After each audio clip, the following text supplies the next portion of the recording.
Sometimes, a single evening can fracture the illusion of safety forever. Riley Mendoza was bright, ambitious, and just 26 years old. To her friends, she was a rising star in the Tampa creative scene, a woman who made people feel heard, seen, and cared for. She had a fiancé, a stable job, and a future she was finally starting to shape for herself. But on the evening of March 4th, 2022, Riley vanished.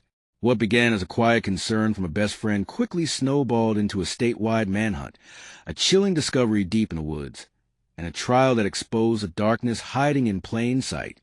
As investigators peeled back the layers of Riley's final days, they would uncover not just murder, but a haunting story of control, silence, and the price of ignoring red flags. This is the story of Riley Mendoza, and what authorities uncovered in Tampa will haunt you. It was just another Thursday in Tampa, Florida. The sun had dipped low over the Gulf, painting the sky in hues of burnt orange and lavender. Riley Mendoza, 26, had left work at the local advertising agency promptly at 5 p.m. Her co-workers described her as ambitious, warm-hearted, and fiercely independent. That evening, she had plans to meet her best friend, Tasha Brenner, for dinner at their favorite Thai restaurant downtown.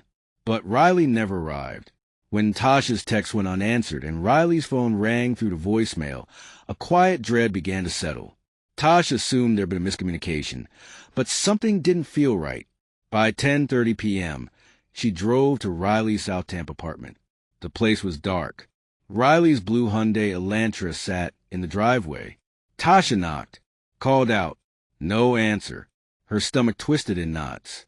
By morning, Tasha's worry had morphed into panic. She contacted Cameron Holt, Riley's fiancé of 2 years. Cameron was at work at a hardware distribution center on the other side of town. He claimed he hadn't seen Riley since Thursday morning.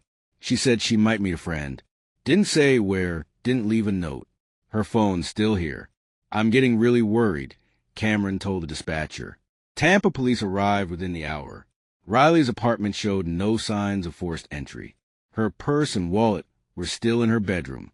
So was her cell phone, resting on her nightstand. It was as if she had vanished into thin air. Detectives canvassed the area. Neighbors were asked if they'd seen or heard anything unusual. It was around 11 p.m. Thursday night. One neighbor said, "We heard a loud crash upstairs, like furniture tipping over." Then silence. Another neighbor, Mrs. Galvez, recalled something more unsettling. "I saw Cameron backing Riley's car out of the garage late that night. He never drives her car. That was strange." Police took note. Riley's car was back in the driveway by morning. The implication was chilling. It had been used and returned. Friends and family began speaking more openly about the couple's dynamic. Beneath the social media smiles and vacation selfies, there was tension. Riley had told her friend Tasha weeks earlier that she was considering ending things. She said she felt controlled, like she wasn't allowed to breathe, Tasha recalled. Riley had begun therapy. She was slowly reclaiming her independence. But breaking away from Cameron was proving difficult. Her brother, Mateo Mendoza, shared a disturbing memory from 3 months prior. They had this huge fight in a parking lot. Cameron tried to yank her out of the car. "I begged her to report it." She did. But nothing stuck. He talked his way out of it. Detectives brought Cameron in for questioning. He said Thursday was uneventful. They showered together, talked about a possible summer trip to Keys. Then he left for work. But Ring doorbell footage showed a blackout between 11 p.m. and 6 a.m. Someone had deleted the data. Investigators learned Cameron had full access to the Ring app. He admitted deleting footage, but claimed it was to save space. Then came the tech evidence. Cameron's phone had pinged off a cell tower an hour north of Tampa in the early hours of March 5th, Brooksville National Forest. He claimed he couldn't sleep and went for a drive, but his digital footprint betrayed him. Confronted with mounting evidence, Cameron's composure began to crack. "Just tell us the truth, Cameron. No more lies," one detective urged. Cameron said he drove to clear his head, but couldn't explain why he had Riley's car or how it came back spotless. He denied seeing her that night, but the data told its own story. Authorities obtained a warrant and began a grid search of Brooksville National Forest. Cadaver dogs led officers to a shallow grave near a secluded trail. Inside was the body of Riley Mendoza. She had been strangled. News of Riley's death rippled across Tampa.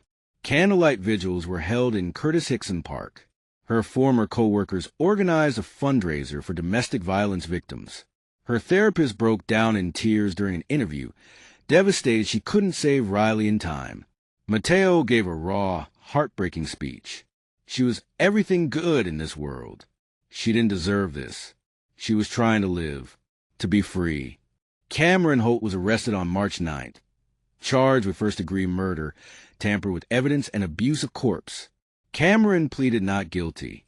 His defense tried to argue lack of motive, but the evidence was staggering.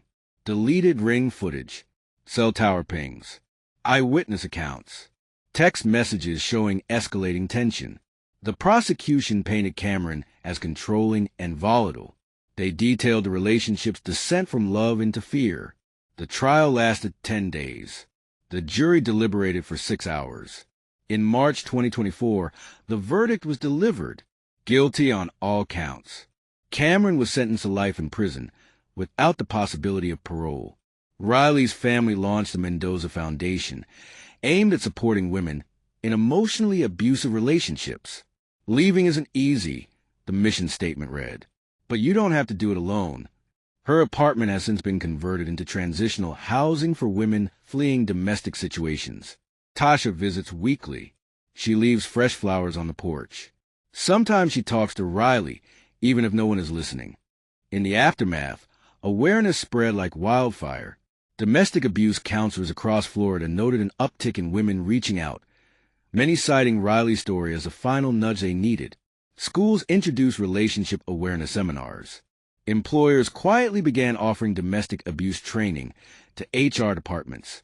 Riley's former company created a scholarship in her name, aimed at supporting women pursuing degrees in counseling and social work. Her death had rattled more than hearts. It rattled policy. It rattled silence. Mateo Mendoza quit his job and became a full-time advocate for victims of domestic violence. He traveled across Florida, speaking at colleges, correctional facilities, and survivor retreats. His voice, once soft-spoken, now carried the fierce urgency of someone who had seen the consequences of silence. Riley wasn't weak. She was brave. Brave enough to try and leave. Brave enough to start over. And we owe it to her to make sure no one else has to die for trying. Riley Mendoza's story is one that still echoes through the streets of Tampa. Her smile, her courage, her quiet efforts to reclaim her independence, they were all real. And so was the danger she faced. She didn't die in silence. Her story sparked change.